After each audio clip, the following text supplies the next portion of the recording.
कागल शहरातील आंबेडकर नगर येथे शनिवारी मध्यरात्रीच्या सुमारास एका 2 मजली गारमेंट शॉपला अचानक भीषण आग लागली।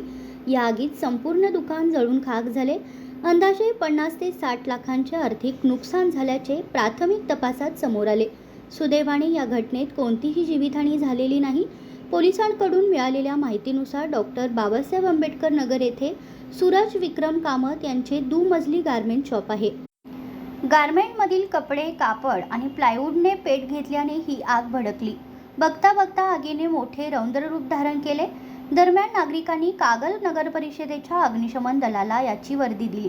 घटनास्थळी अग्निशमनचे दल हजर झाले, मात्र या ठिकाणी लोकवस्ती असल्याने अग्निशमनची गाडी घटनास्थळी नेण्यास अडथळा निर्माण झाला होता। हे अडथळे दूर करत अग्निशमन दलाच्या जवानांनी 2 तास शर्थीचे प्रयत्न करत ही आग आटोक्यात आणली। विजेच्या शॉर्ट सर्किटमुळे ही आग लागल्याचा संशय पोलिसांनी व्यक्त केलाय। या आगीत कामत यांचे सुमारे 50 ते 60 लाख रुपयांचे नुकसान झाले।